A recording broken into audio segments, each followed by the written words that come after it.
Think you can just walk away? I'll ruin you." Derek's voice thundered as he burst into the dining room. I sat frozen at the table, my fingers clenching the edges of my breakfast plate. To anyone else, this mansion screamed of wealth and success, pristine marble floors, walls adorned with priceless art. But to me, it was a cage I couldn't escape. To the outside world, I lived in luxury. Inside, I was a butterfly with clipped wings. His words echoed in the spacious room, but I had to stand my ground. "You can't control me forever, Derek." "Oh, you think so?" He leaned in, his face inches from mine. His eyes were cold and calculating. "What makes you think you can survive without me?" His words were a chilling reminder of how deeply I was trapped. Each day was a struggle to maintain composure, knowing full well that Derek's manipulative grip on my life was tightening. We had once been in love, or at least I thought we were. But those days were long gone, replaced by a harsh reality. Derek's anger flared over the littlest things. A misplaced document, a social mishap. Everything was met with his fiery temper. "You think anyone else will take you? You're nothing without me." My heart ached every time he belittled me, yet I found strength in the resolve building inside. My silence was no longer a sign of surrender but a tactic for survival. Still, in moments like these, standing up to him felt like a small but significant victory. He knocked the back of the chair, sending it tumbling to the floor. I didn't flinch, outwardly playing the part of the composed wife. Inside, adrenaline coursed through my veins. "I have connections, you know," he continued, voice low but threatening. "One word from me and you're finished." I took a deep breath, shaking a little.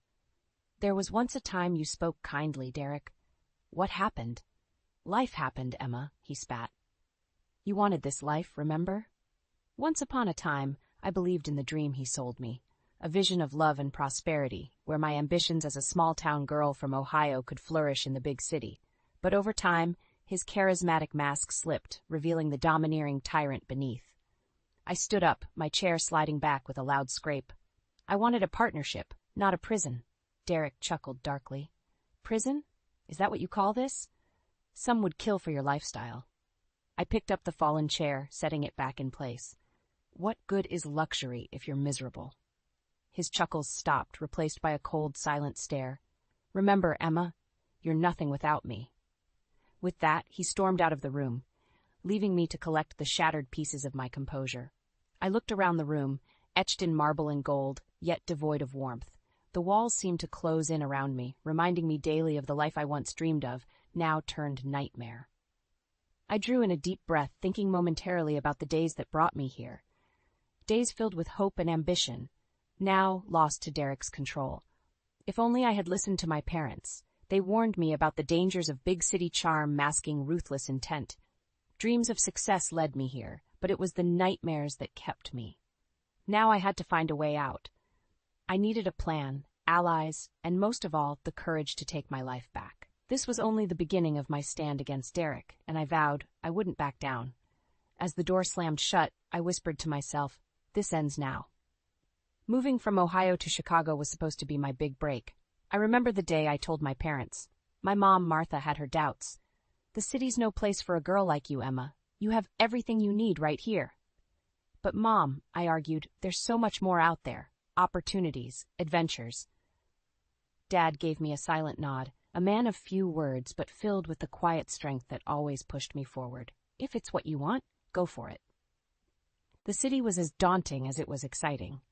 I juggled 2 part-time jobs while trying to squeeze into the fast-paced world of business and networking. Long shifts and sleepless nights became my routine. I seemed out of place at first, a small-town girl learning to run with the big dogs. Every day felt like a test. But I pressed on, determined to make my mark. Then I met Derek. It was at an upscale networking event, held in one of those swanky hotels where the chandeliers almost outshine the stars outside. I was a bundle of nerves, trying to play the part of the polished businesswoman. Derek approached me with a charm that felt like pure warmth in the cold, glittering crowd.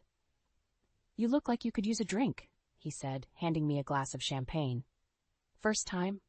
I smiled nervously, taking the flute. "Is it that obvious?" He laughed, a sound that would later haunt me. "A bit, but you've got the passion. I can see it." Our conversations were endless, his words painting vivid pictures of success and partnership. The more he talked, the more I felt seen and understood. For the first time, I felt like I belonged. Derek was a self-made man, or so he claimed, who understood the struggles and triumphs. "Come, let me show you the city," he urged one night after dinner, the lights of Chicago glittering around us. "I want you to see what's possible." Serenades beneath the skyline, gifts, and promises filled the whirlwind romance that followed. I was dizzy with the rush of it all. A small-town girl flung into a bustling metropolis, swept off her feet by a man with seemingly endless resources.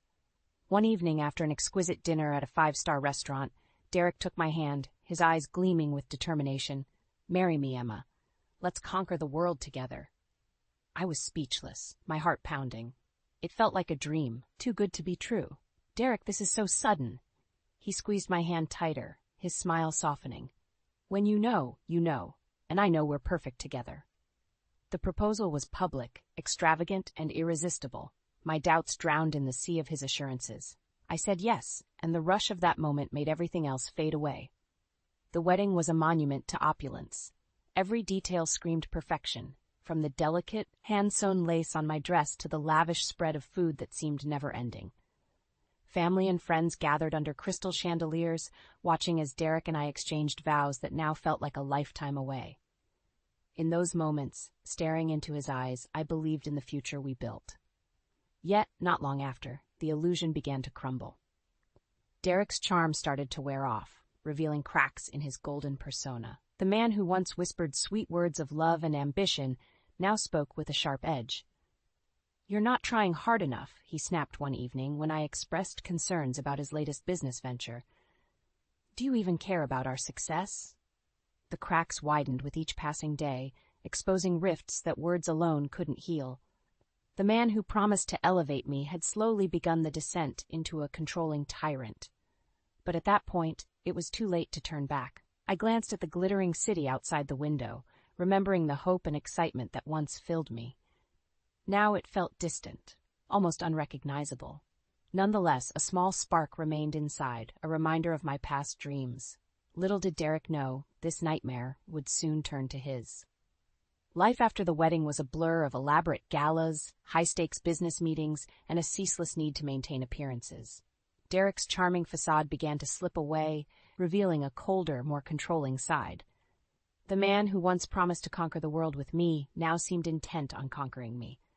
One evening, I was in the kitchen, trying to prepare dinner. Derek walked in, surveying the scene with his usual air of superiority. "That's what you're making, again?" His tone was dripping with disdain. I looked up, my hands trembling slightly. "Yes, Derek, you liked it last time." "Liked it?" he scoffed.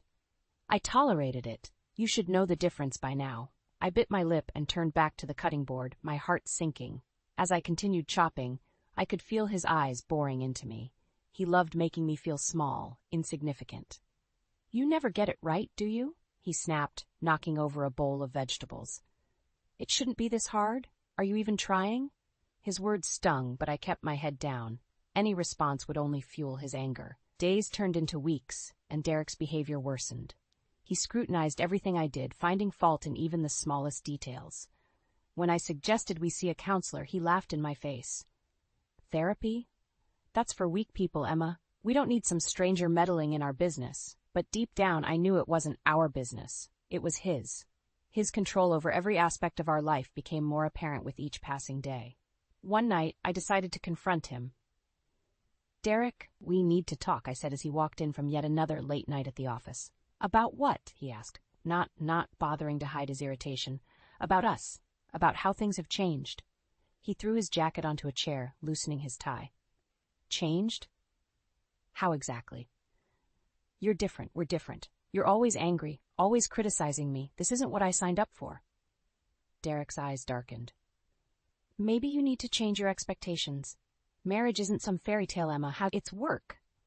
"I know that," I countered, my voice wavering, "but it shouldn't be like this. We shouldn't be like this." He crossed the room in swift strides, stopping inches away from me. "Listen, and listen well. You don't get to decide how this marriage works. I do. You think you have any real say here? You're wrong." Tears welled up in my eyes, but I refused to let them fall. "This isn't love, Derek," he sneered, his lips curling in contempt. Love is a concept for the naive and the weak. Grow up, Emma. Weeks later, concerned after hearing about Derek's temper during the holidays, my parents called. Sweetie, are you sure you're okay? Mom's voice held a note of worry. I'm fine, really, I lied, glancing over my shoulder to make sure Derek wasn't around. Just busy with life here. Emma, you know you can always come home, Dad added softly. I know, Dad, but this is my home now. My words felt hollow, even to my own ears. As Derek's control tightened, my resolve grew stronger. I began to see the man I loved for who he really was, a master manipulator consumed by his own ego. My initial efforts to fix our marriage became a desperate scramble for survival.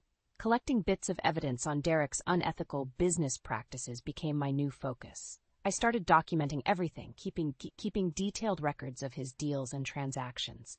It was a small rebellion, a secret act of defiance. Each note, each email saved, was a step closer to my freedom. Every day was another opportunity to observe, to gather more clues about his crooked activities. If Derek was going to keep me in this golden cage, I would use it against him. This nightmare had to end, and I was determined to break free. Derek's financial downfall began slowly, like the rumble of a distant storm. At first, it was subtle. Muted phone calls, late nights at the office. But soon the cracks in his empire grew too large to ignore. Derek, why are these bills late? I asked one evening, shuffling through a stack of past-due notices. He glanced at me, irritation evident. It's nothing, just a temporary setback. A setback? I held up the red envelopes. This is a bit more than that. He snatched the papers from my hand. I said I have it under control. Don't you trust me? His words were laced with anger, but also a hint of desperation. I could see the strain in his eyes, the cracks in his confidence. Of course, I trust you, I lied, choosing my words carefully. I just worry sometimes. Worry about yourself, he snapped. I don't need you poking around in my business. But it was clear Derek was no longer the unstoppable force he once seemed. His businesses began to crumble, and he became increasingly erratic. One night, he came home, a shadow of the man I once knew. His clothes were rumpled, his face drawn.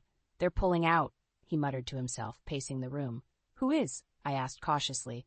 My investors, he spat. Bunch of cowards. Derek, maybe there's something we can do. Maybe if we... Stop, he yelled, throwing a glass against the wall. Just stop. You wouldn't understand. This is bigger than you, bigger than us. I flinched at his outburst, but held my ground. We're in this together, remember? His eyes narrowed. Together? Now you care about together? You think you can help? You're just as useless here as you are everywhere else. His words cut deep, but they only strengthened my resolve. Derek wasn't just drowning, he was dragging me down with him. One evening, as Derek stumbled through another business call, a plan began to take shape. If I could gather enough evidence of his underhanded deals, I could tear down his empire and build a case against him. I started reaching out to people, old friends, former employees, anyone that might help me understand the depth of his deceit. Lydia Green? I said hesitantly into my phone. It had taken me weeks to get a hold of her. Yes, who is this? Her voice was guarded. Emma Larson. We met a few times when you worked for Derek. I need to talk to you about... everything. There was a pause. Why should I help you? Because I know he wronged you too, I said, my voice steady. And because you deserve to see him fall. Lydia hesitated, then sighed. Fine. Meet me at the coffee shop on 5th Street tomorrow at 2 p.m. When we met, Lydia was a wealth of information. Derek has been using company funds for his private ventures, she revealed, shaking her head. He's been hiding it from the board for years. Her eyes flashed with anger. He's ruined lives, Emma, but people are afraid to stand up to him. Not anymore, I said firmly. We gather the evidence, document everything. We bring him down together. The plan was formidable, but my resolve was unwavering. If Derek could manipulate his way to the top, I could surely expose the truth. The next step was to find more allies, people who would help me build the case against him. As I walked away from the meeting with Lydia, a sense of determination washed over me. Derek's empire, built on lies and manipulation, was about to crumble, and I would be the one to watch it fall. I knew it wouldn't be easy. Derek was ruthless, and I would need to be careful. But each step forward was a step toward my freedom, and no matter how tight Derek's grip, I was getting ready to break free. The fight had only just begun. The days that followed my meeting with Lydia were intense. Every moment alone was dedicated to piecing together Derek's downfall. I pored over documents, combed through emails, and spoke with more of his disgruntled employees. One name came up repeatedly: Jake Mathers, Derek's biggest competitor. Meeting Jake for the first time was daunting. We arranged to meet at a small, discreet cafe, neutral territory for both of us. As I walked in, he was already seated, sipping a coffee. He stood up when he saw me, offering a firm handshake. "Emma Larson," he said with a nod. "I've heard a lot about you." "Jake Mathers," I replied, squeezing his hand. "Thank you for meeting with me." He gestured for me to sit. "Let's get straight to it. Lydia mentioned you have some dirt on Derek." I nodded, opening my bag and pulling out a thick folder. "He's been cooking the books, funneling company funds into private ventures, among other things." Jake's eyes widened as he flipped through the evidence. "This is significant. Why are you doing this? I thought you were his loyal wife." I took a deep breath. I was once. But I can't ignore what he's become. He's controlling, manipulative, and he's hurt too many people, including me. Jake closed the folder and looked at me intently. "You want to take him down, and you need my help." "Exactly," I replied. "You have the business acumen and the resources. We can expose him together." "All right," Jake said after a moment, leaning back in his chair. "But know this, if we do this, there's no turning back." "I wouldn't be here if I wasn't ready," I asserted. Jake and I began meeting regularly, forming a strategy. We collected testimonies from former employees, built a case with forensic accountants, and crafted a plan that left no room for Derek to weasel out. Back at home, maintaining a facade of normalcy was painful. Derek's temper flared more frequently as his businesses crumbled. One night, he came home drunk and belligerent. "You think I don't know what you're up to?" he slurred, pointing a shaky finger at me. My heart raced, but I kept my voice steady. "What are you talking about, Derek?"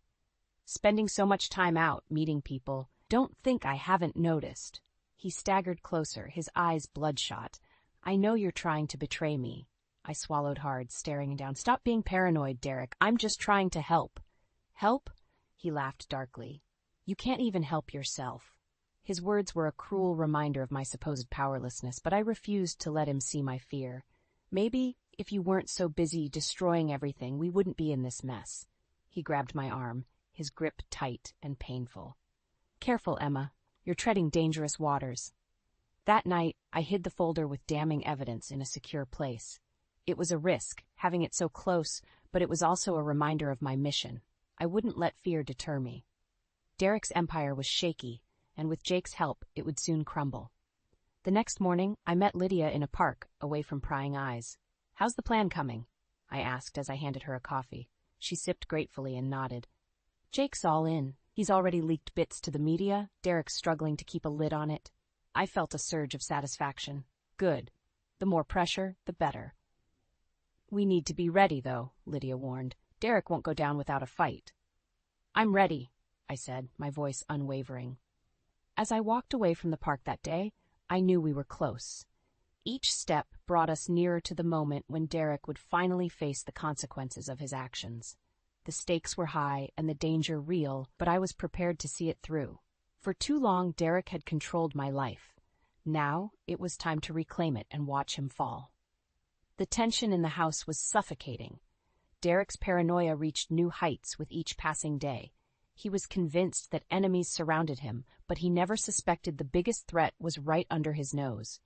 One evening, I received a text from Jake. "Ready for tomorrow?" I typed back quickly, "Yes." The plan was set in motion. Tomorrow, we would expose Derek at a critical board meeting. I just had to survive the night. Derek was at his desk, a scowl etched on his face. Papers were strewn about, and the air was thick with his frustration. "Damn it!" he shouted, slamming a file shut. I approached cautiously. "Anything I can help with?" He looked up, eyes burning with anger. "Unless you can make $500,000 appear out of thin air, no?" I stayed silent. Offering advice would only enrage him further. I retreated to the kitchen, my heart pounding with anticipation. The next morning, I dressed carefully, choosing a professional outfit that exuded confidence. I needed every ounce of strength for what lay ahead. Derek eyed me suspiciously as I grabbed my bag. "Why so dressed up?" he asked, his voice laced with skepticism. "Board meeting," I replied simply. I thought I'd look the part. He grunted, not entirely convinced, but too preoccupied to dig further. I left the house, trying to keep my breath steady. Jake met me in the lobby of Derek's company building. "You ready?" he asked, his face serious. "As ready as I'll ever be," I replied, my voice steady despite the nerves roiling inside me. We walked into the boardroom together. The room was filled with powerful men and women, all waiting for Derek. Moments later, Derek barged in, oozing his usual arrogance but with a hint of desperation lurking beneath. "All right, let's get started," he commanded, dropping into his seat at the head of the table. The meeting unfolded. Derek laid out his usual bravado, attempting to mask the deteriorating state of his empire. But the murmurs and discontent were barely concealed among the board members. Jake stood up, interrupting Derek. "Before we move forward, there's something critical we need to discuss." Derek's eyes narrowed. "And what would that be, Jake?" Jake glanced at me, then turned to the rest of the board. "Derek has been hiding significant financial discrepancies. We have concrete proof." Derek laughed, a hollow sound. "Dad, this is absurd. Just another attempt by a rival to discredit me." I stood up, my hands slightly trembling, but my voice firm. "It's not absurd, Derek. It's the truth, and we have the documents to prove it." I handed out copies of our evidence: false transactions, misappropriations, and unauthorized deals. The room erupted into chaos, voices shouting over each other. Derek's face went pale, then red with fury. "You traitorous bitch!" he screamed, lunging toward me. 2 board members restrained him as I stepped back, my heart pounding in my chest. Jake raised his voice above the din. "The evidence speaks for itself. Derek has not only jeopardized this company, but also the livelihoods of everyone involved. It's time to vote on his removal." Derek struggled against the hands holding him back, his eyes filled with rage. "You think you can do this to me? You think you'll win?" The vote was swift and decisive. The board members, tired of Derek's tyranny, chose unanimously to oust him. As they escorted him out, his threats echoed through the hallway. "You haven't seen the last of me, Emma. I'll destroy you." But his words fell on deaf ears. I knew that this was just the beginning of his downfall. Jake approached me, a satisfied smile on his face. "You did it, Emma. We did it." I nodded, the weight of what we'd just accomplished settling in. "Thanks to you and everyone who believed in bringing him down." As I walked away from the building, a sense of liberation washed over me. Derek's empire was crumbling, and for the first time in a long while, I felt free. The journey wasn't over. Derek would try to strike back, but I was ready. I had found my strength, and I wasn't going to let it go. The wind had shifted, and this time it was in my favor. The aftermath of Derek's ousting was a whirlwind. News spread quickly, and his once loyal supporters jumped ship. It was like watching a dam break. All the lies and manipulations he'd built over the years came crashing down. Derek didn't take it quietly. He stormed into our house that night, a dangerous glint in his eyes. "You think this is over?" he bellowed, slamming the door behind him. I stood my ground, calm but alert. "It is over, Derek. You've lost." He moved closer, his face twisted in anger. "You think you're tough now, huh? Think you can just ruin me and walk away?" "I'm not the one who ruined you," I replied, keeping my voice steady. "You did that to yourself." With a snarl, he grabbed my arm, yanking me toward him. "You don't know who you're messing with. I will destroy everything you have." I met his eyes, unflinching. "You already tried, and you failed. It's time to let go, Derek." His grip tightened painfully before he shoved me away. "You'll regret this," he hissed, storming out again. The following days were tense, as Derek tried to cling to the remnants of his power. But every attempt to salvage his reputation was met with resistance. The evidence we'd revealed was too damning, and the board refused to reinstate him. Legal actions were looming over him like a dark cloud. In the meantime, Jake and I worked tirelessly to ensure that the transition of power was smooth. We spent long hours at the office, reviewing contracts, meeting with stakeholders, and planning the company's future. "You did an incredible job," Jake said one night after a particularly grueling day. "Thanks," I replied, exhaustion evident in my voice. "It's been worth it, though." He smiled, his admiration clear. "You're stronger than you give yourself credit for, Emma." Those words stuck with me as I navigated through the chaos. With Derek out of the way, I started to rebuild my life. I found a small apartment downtown and moved out of the mansion that once felt like a prison. Jake and Lydia became more than just allies, they were friends. Lydia was a constant source of support, and Jake's presence was a grounding force. One evening, as we wrapped up another meeting, Jake looked at me thoughtfully. "You should come by the new office," he offered. "See the changes we're making." "I'd like that," I agreed, feeling a sense of closure as I looked ahead. Derek's threats didn't disappear completely. He made a few desperate attempts to contact me, but I never responded. Legal proceedings took their toll on him, and he slowly faded from public view. His fall from grace was complete. In my new apartment, I began to plan my next steps. Freedom felt strange, yet exhilarating. I pursued business ventures that I had put on hold for years, reconnecting with my passions. One afternoon, while setting up my new home office, I received a message from an unknown number. The words were simple. "He's hit rock bottom." I stared at the screen, the finality of it sinking in. Derek was done. There was no satisfaction in his suffering, only a sense of finality. I chose not to reply, deleting the message instead. Reflecting on everything, I realized that revenge hadn't been my true goal. It was freedom, pure and simple, the power to live my life without fear and to pursue my dreams without restraint. I called my mother, eager to share the news. "Mom, it's over. Derek's done." There was a pause before her voice, filled with relief, responded. "I'm so proud of you, Emma. You've come such a long way." "I have," I agreed, feeling a weight lift from my shoulders. "And I'm just getting started." As I hung up, I looked around my new home, feeling a sense of peace. This was my space, my life, my future, and I was ready to embrace it with every ounce of strength I had found within myself. The fight was over, but the journey had just begun. Setting up my new business felt like planting a garden after a long winter. The seeds of my ideas, once dormant, were now bursting with potential. With the help of Jake and Lydia, I rented a small office space and began assembling a team. The air buzzed with excitement and purpose. One evening, I was settling into my new place when Jake dropped by. He handed me a bottle of champagne. "To new beginnings," he said, popping the cork. We clinked glasses, the bubbles sparkling in the dim light. "To new beginnings," I echoed, savoring the taste of freedom. Lydia came in, carrying a stack of papers. "We've got the final contracts for the new client," she announced. "This is huge, Emma." I looked over the documents, disbelief mingling with pride.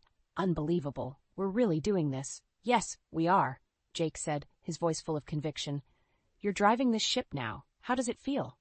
"Terrifying and thrilling," I admitted, but in the best way possible. Our company launch was a modest event, held in the very office where I had planned Derek's downfall. It seemed fitting. Friends, clients, and family gathered, filling the space with laughter and chatter. Jake raised his glass. "Here's to Emma, for her courage and vision. May this venture be everything she's dreamed of and more." Cheers erupted, and I felt a tear slip down my cheek. "Thank you all for being here," I said, my voice thick with emotion. "This wouldn't be possible without your support." After the event, I found a quiet moment on the terrace, looking out over the city that had once seemed so intimidating. Lydia joined me, a smile playing on her lips. "Thought you might need a breather," she said, leaning on the railing. "Yeah, it's a lot to take in," I confessed. "You did it, Emma. You faced your demons and came out stronger." "I couldn't have done it without you and Jake." "Speaking of Derek," she said, her tone shifting. "Did you hear? He's filed for bankruptcy." I nodded. "I saw the news. It's surreal." "Does it bother you?" she asked, eyes searching mine. "No," I replied slowly. "It doesn't. He made his choices, and now he's dealing with the consequences." Lydia's phone buzzed, and she glanced at the screen. "Looks like Jake's causing a commotion inside again. I better go check on him." We shared a laugh as she went back inside. Alone again, I let the silence wash over me. I had come full circle, from a lost and controlled woman to someone who had regained power and purpose. A few days later, as I was going through some old boxes, I found a note from Derek. It was from the early days, filled with promises of forever. I read it one last time and then tore it up, letting the pieces fall into the trash. Just as I was about to leave the office that evening, my phone rang. The caller ID showed an unfamiliar number. I hesitated but answered it. "Emma?" The voice was weak, strained. "Yes, who is this?" "It's Derek." My heart skipped a beat. What do you want, Derek? I need help, he stammered. I have nowhere left to turn. I took a deep breath, feeling a strange mix of pity and resolve. Derek, I can't help you. You need to find a way to help yourself. There was a long pause. Please, Emma, just hear me out. I've heard enough, I said firmly. Goodbye, Derek. I hung up, feeling a sense of closure. The following day, I finalized plans for our new project, excitement bubbling within me. Jake and Lydia joined me in the office, their energy infectious. Ready to take over the world? Jake joked. Absolutely, I replied, confident and sure. As we gathered around the table to strategize, I knew this was just the beginning.